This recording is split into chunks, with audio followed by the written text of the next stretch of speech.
So this Hoshanah Rabbah is an in-house program.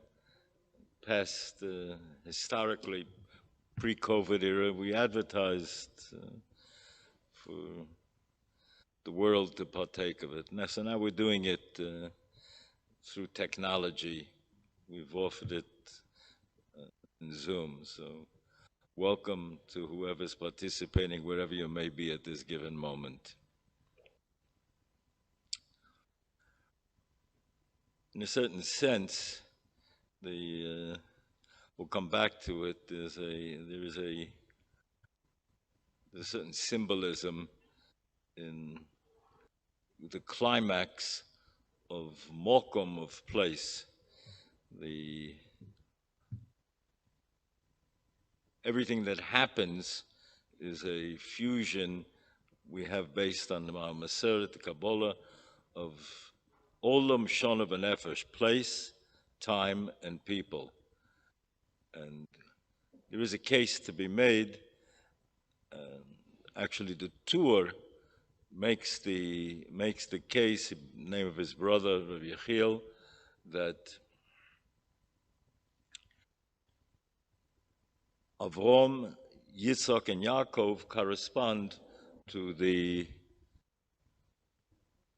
Yom Tovim. Avram is Pesach, and Yitzhak is Shavuos, and Avram is the beginning, the source, and Yitzhak is Shavuos, that's the shofar, the ayil, the ram that was substituted, and its climax is Yaakov, which is the first time we find Sukkot mentioned in the Torah, that he built temporary dwelling for his acquisitions, for his cattle. We can also say that it corresponds to Olam Shona B'Nefesh, but not in that order. That Pesach timing is the issue, because the same bread you can use for a mitzvah, pre-Pesach and post-Pesach. But Pesach timing is the issue that brings about chometz. So it's Shona. Yitzchak corresponds in a very real way to Nefesh. He was prepared to sacrifice himself. Avram sacrificed his son, but Yitzchak himself, he was an adult, and he knew what was going on, and he was prepared and went along willingly. It's as if his ashes were actually as if the burnt offering took place, and those ashes are considered to be collected at the foot of the Mizbeach, and so that's nefesh, that's the individual, the person, and that corresponds to Shavuos, where Klal Yisrael were lifted, elevated to a point where they were beyond the Yetzer Hara, beyond the id, the evil inclination, and had the egel not been made, then in fact there wouldn't have been shikha, there wouldn't have been any forgetting. They would have remembered everything, and that would have been, they were reverting back to the state of Odom Harishon before the Chet. So that was happening in the person, per se, in the soul of the person. And Yaakov is, again, the first one to make a sukkah, a temporary dwelling, which he dedicated to his acquisitions. And then we go from there to him being the climax, that mokum, that's place. Like it says that if somebody incurred through his failings an obligation to go into Golus, he can fulfill that obligation possibly with going into the sukkah. He's exiting his permanent dwelling and going into a temporary dwelling. Now, there is an interesting irony here, is that on the one hand, it's the peak of Simcha. We all are familiar with the fact that people go to great lengths, the balabostas, the wives, the daughters, primarily to make great food, especially for sukkahs. Take out proper utensils. You don't bring in the pots and pans into the sukkah. And it's a temporary dwelling, but you're celebrating through the material tools that you have at your disposal. You're not doing certain things and you are doing certain things in order to seemingly highlight that we can get something and do something with the experience of the physical if it's contained and put in its proper context. If you have no expectation from the material world that it's going to deliver more than it can deliver, then you can utilize it efficiently. So let's have a look at that. Gemara, Chazal say that Losed Lovoid, Gemara Avodah Zarah, that Sukkah is the mitzvah that the Goyim are given when they suddenly they realize how they've failed. They ask for a mitzvah, the Rebbeinu Shem says, okay, I'll give you the mitzvah of Sukkah, in this cosmic, celestial dialogue, and they rush out to make their sukkahs. The Rebbeinu Shem takes a blisteringly hot sun out of its container, and they get angry, and they can't sit in the sukkah, and they kick the sukkah, and they run away. Question is asked, Jew is also exempt from the mitzvah if it's a mitzvah, if it's painful to sit in the sukkah, it's raining or too hot, but he doesn't kick it. It's all the difference in the world. Why does somebody kick it? Somebody kicks it because he wants to be the one who does the mitzvah. I want it to be an expression of me. It's an ochiyut. I am the expediter. It's not that I have now subordinated myself, subjugated myself to the supreme master, Avinu Malkeinu. It's that I want to be the one who's doing this. And that anochiyut, which Meforshim also point out, that's the confrontation that the kofar, somebody who's rejecting Torah, has. At Sinai, there was such a moment when Jews said, Na'aseh v'nishma. We're not going to check it out first, like Esav and Yishmael, and make an evaluation whether it suits our interests. The mere question, Ma kosuv bo, Rabbi Yaakov Weinberg Zatzal would often say, the mere question already is a rejection of accepting Ol Malchus Shamayim. Because if it's the Ribbani Shalom and is the Ribbani Shalom, and you are who you are, you're this minimalist creation of the creator of it all, then whatever is written there, you just have to know how to do it. Is there a mitzvah to know the time of a mitzvah? Yeah, but that's a separate mitzvah. As we've pointed out in the past, that remember after the Akedah, Rashi brings when Avram said, okay, don't go through with this slaughtering. It's only Haleu, bind him not to actually slaughter him. discussion unto itself, obviously, is that then why did Avram want to take it the next step? He could have made that inference, that diuk himself. So we have from the Brisker Torah is that once something has assumed the valence, there's been a chalois of a din of Oila, so the internal dynamic of the halacha of Oila now requires taking it to its climax, which is v'shochteu. That's one possibility.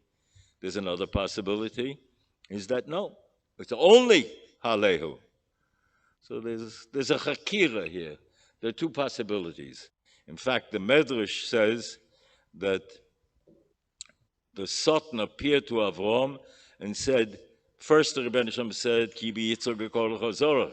Yitzchak is going to be the beginning of your progeny. Then the Rebbeinu Shem said, Haleu leila. It's a patent contradiction, later to be resolved.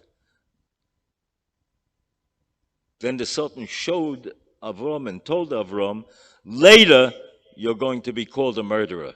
Because there's no middle ground. It's either or. Either it's the mitzvah that you're mechuyev, or it's murder. Avram doesn't ask the question till later. Bali Musa say that's because he's functioning on two levels. Behaviorally, he's going through up till the point of the climactic moment of actually fulfilling the shechita, but he knows there's another possibility. Rabbi Avram ben Arambam says that when Yitzchak asks, you have all the equipment, you have the tools, you have the knife, where's the seh? The Rebbeinu Shem says, Elokim Yirle, the Rebbeinu Shem knows where this says. That Rabbi Avram ben Arambam says that the Rebbeinu Shem was telling him that there may be a substitute through Avram, knew that possibility. Avram knew that possibility. So now after, when he's told that don't go through with it, so now he says, oh, but now it's a mitzvah to understand what transpired here. Because it's a mitzvah to understand as much as I can understand, because that endears the mitzvahs to me. But that's post facto. That's after he's told not to go through. Okay, so but his batlus, the recognition that we are not in control. That's what the source of be'ita, of kicking the sukkah. But let's examine it a little bit further. Klal Yisrael has a mitzvah of sukkah. The Goyim ask for a mitzvah, the Rebbeinu Shem gives them the mitzvah of sukkah, and they fail in the mitzvah of sukkah. Why sukkah?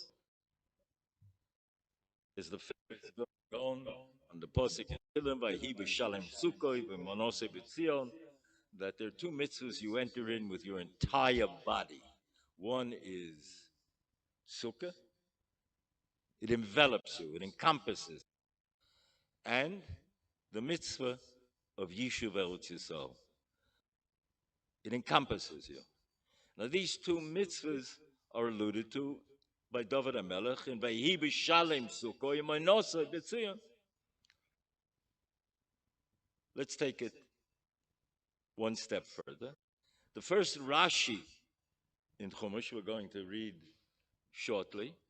The first Rashi says, is dealing with the question, why do we start with all of the cosmology of creation, of the universe?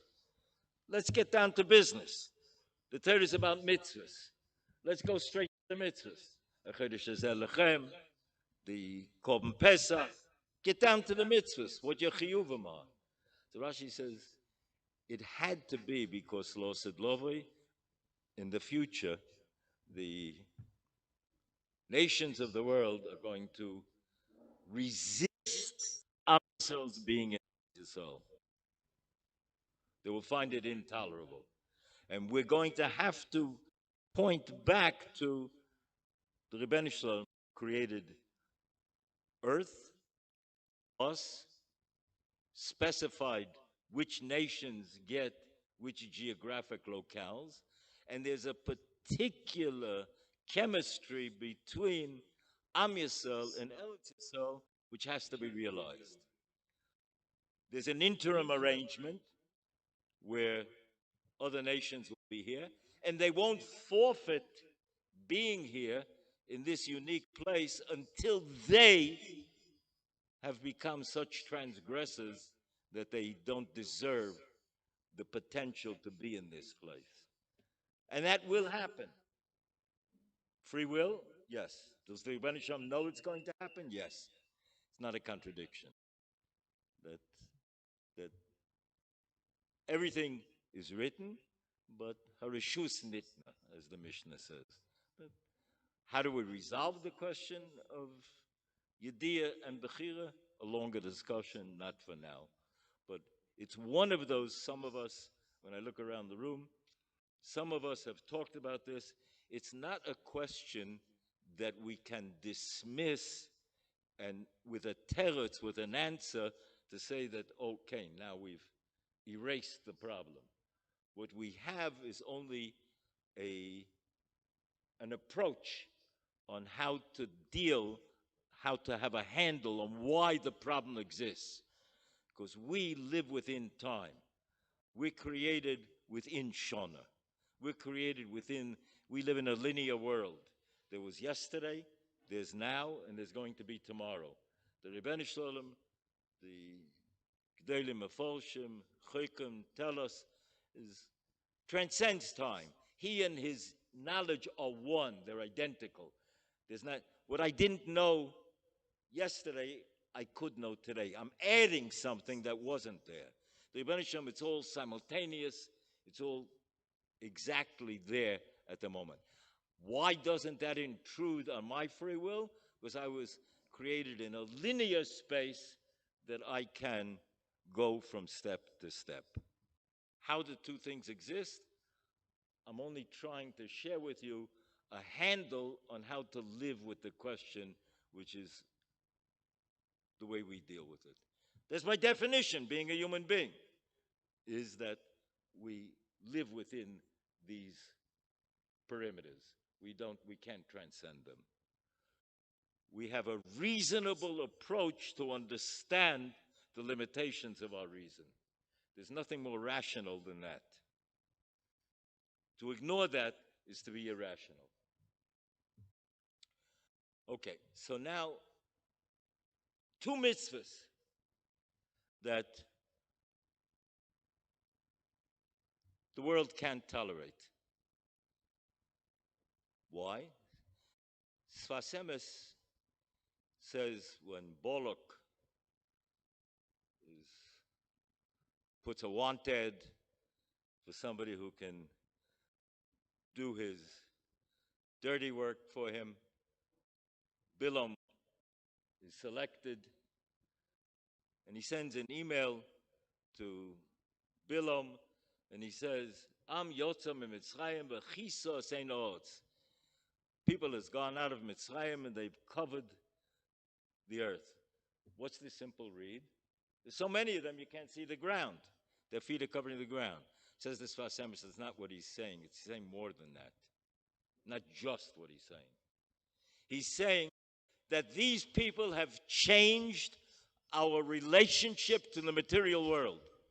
They say the physical universe is spiritual energy. It's matter that can be recouped to its potential energy if you know how to unlock the sparks of sanctity that reside in all matter. You say the brocha, two people are eating the steak. One says the brocha, one doesn't say a brocha. There's one who says the brocha is unleashing. He has decoded the hidden sparks of sanctity in that kezias of meat. In a sukkah, it's that much more. And in a sukkah, it's compounded because you're realizing and enacting, actualizing, that it can't deliver unto itself when it's merely the physical. We've talked about the idea that the Derech Hashem elaborates on, that this interaction between body and soul, the fundamental contradiction, and that if soul harnesses body and puts it in the service of body, then it can bring us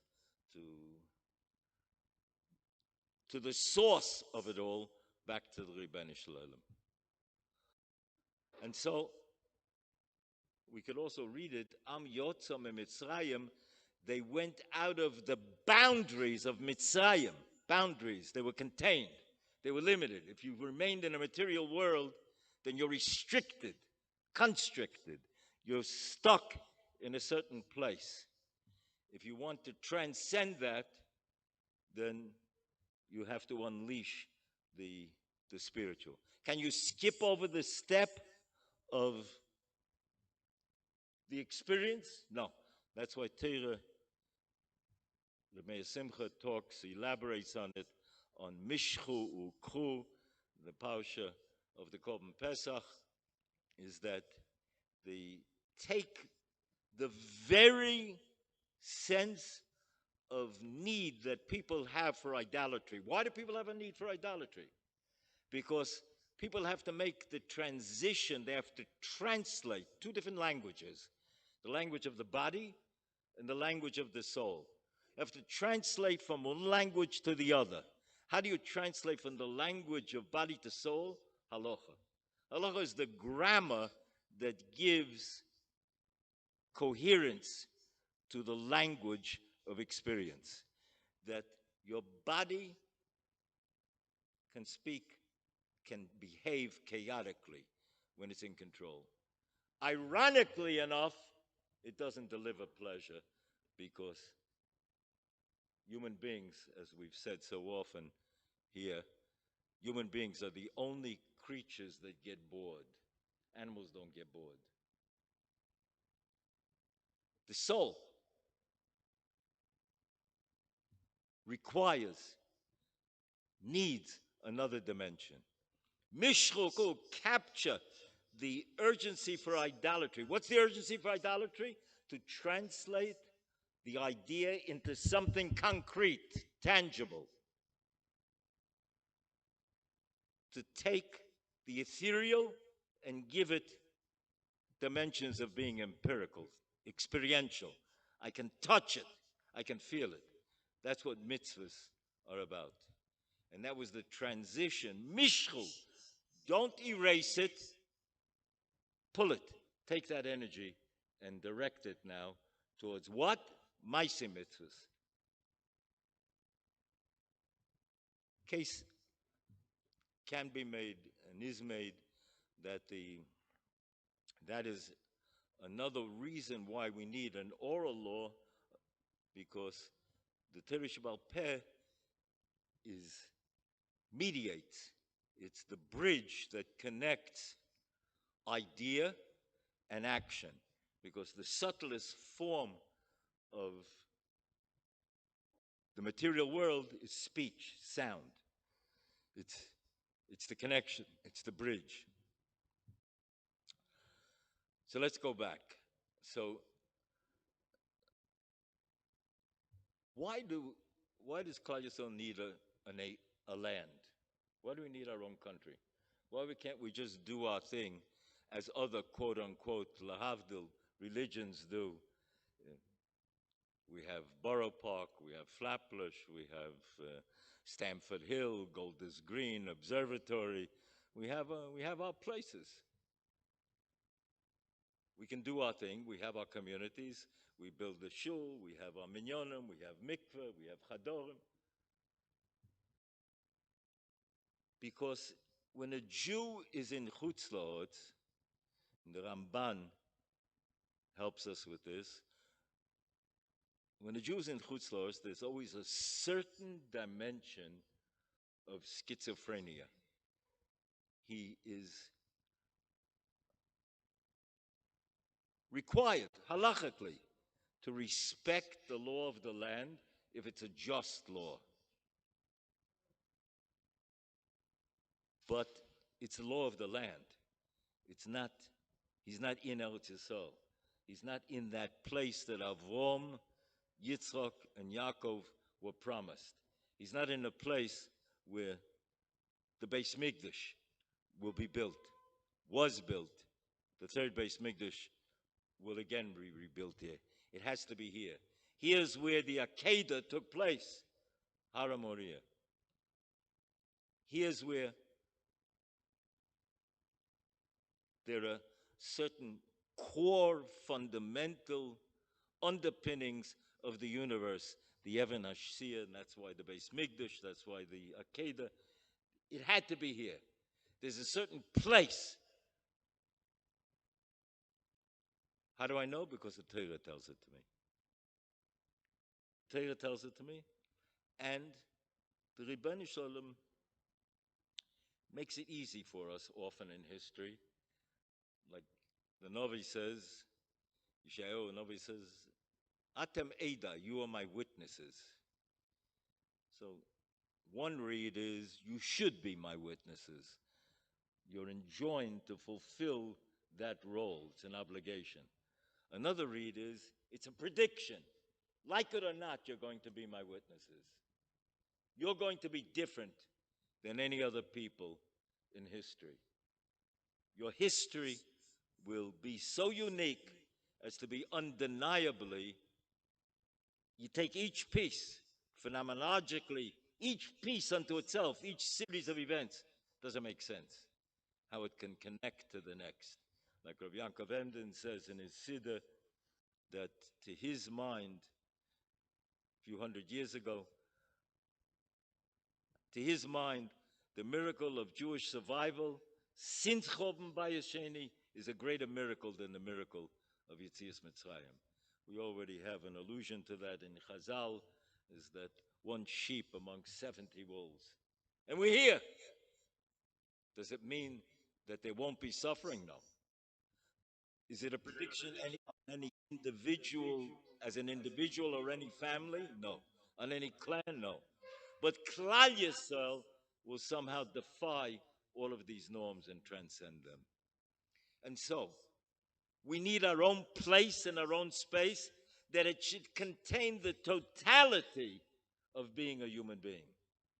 Eretz Yisrael is a sukkah, but it's a sukkah that's going to be sukkah's David Hainaifolis. It's a sukkah that will be the permanent sukkah. It's a sukkah,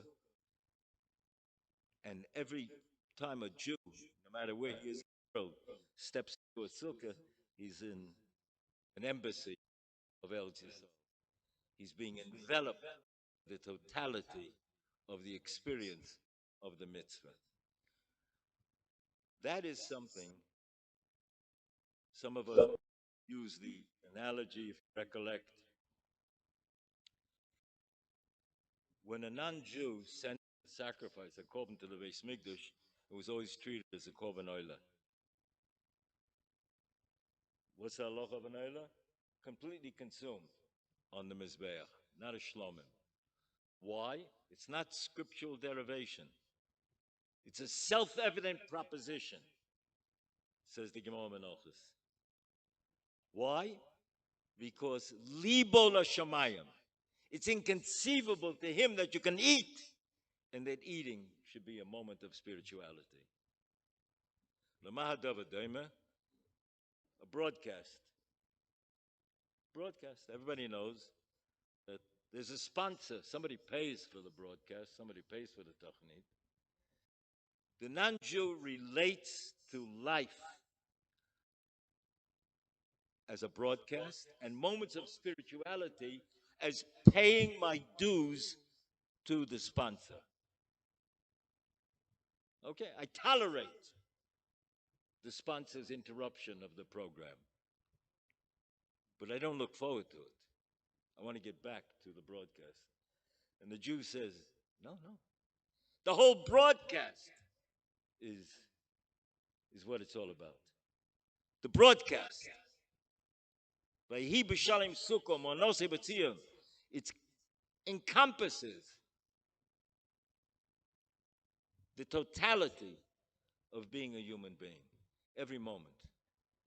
True, there are moments when I have a specific chiyuv. I have a chiyuv of mitzvah saseh. There's a loy saseh, something I should pass up. And there's that which is reshus. There's that which is optional. But the same violin played chas v'sholem lo aleinu on Shabbos, on Yontif, is compounded in fraction.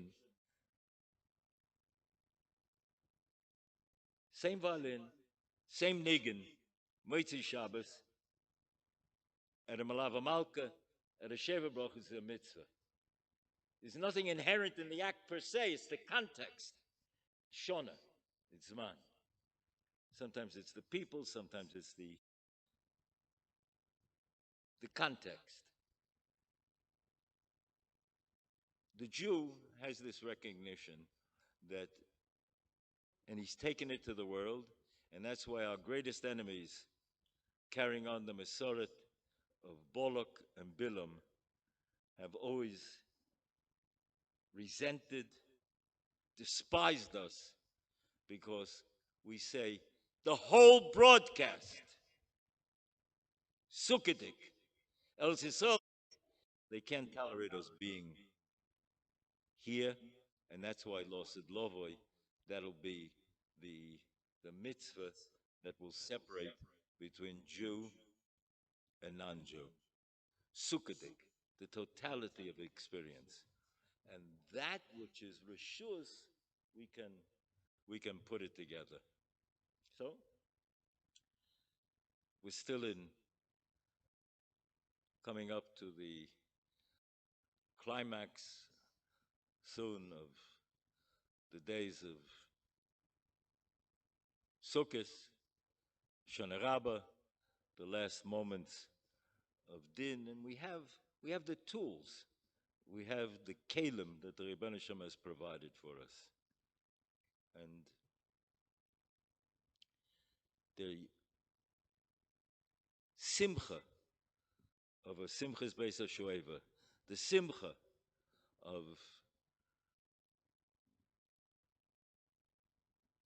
the simchas Torah hakofas, that simcha is a simcha because it's not mere frivolity, not mere abandon. It's capturing the totality of the human experience and squeezing it for the sparks of sanctity, and that brings genuine simcha, when there's a fusion of heart, mind, and our ability to digest the experiences that we're having. Then they don't dissipate, they don't evaporate, they become incorporated into the person, and we bring them to another level of spirituality, because they now become absorbed into the bloodstream of the person. So it's been a complicated year. It's been a year of somebody asked me recently that some fellow I see occasionally ask me, how would you capsulize the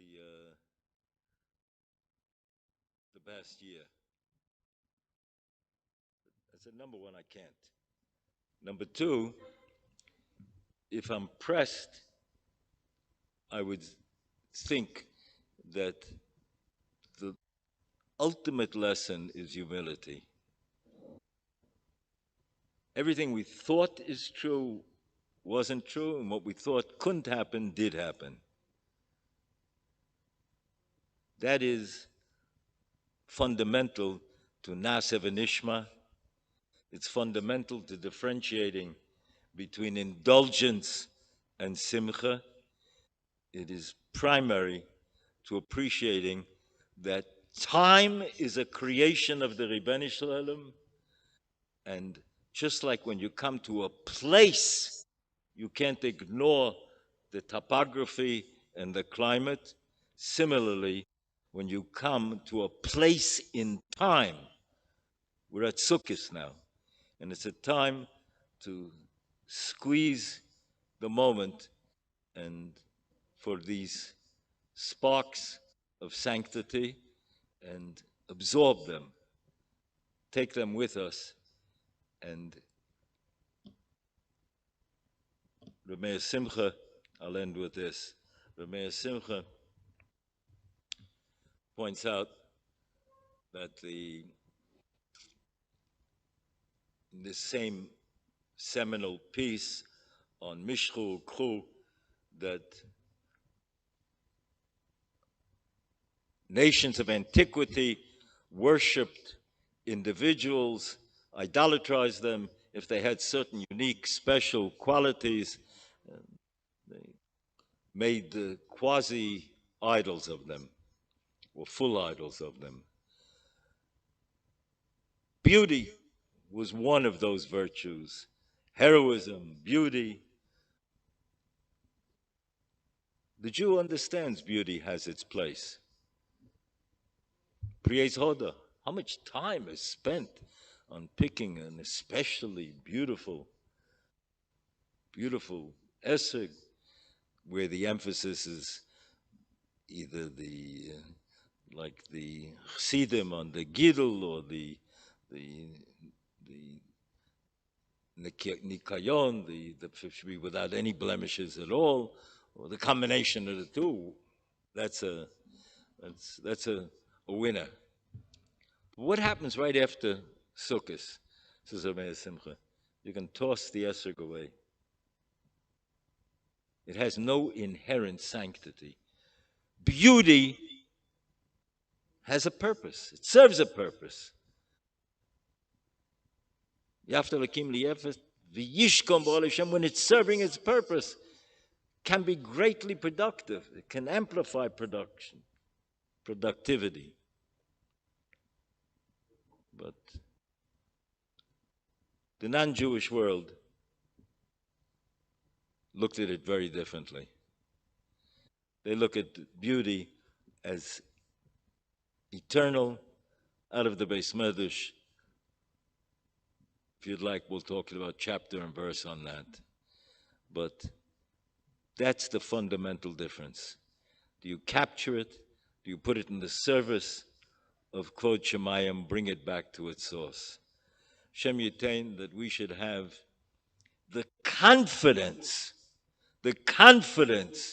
that's required to have the humility to understand who we are, who Am Yisrael is, what Am Yisrael is, and what each one of us as an individual can contribute to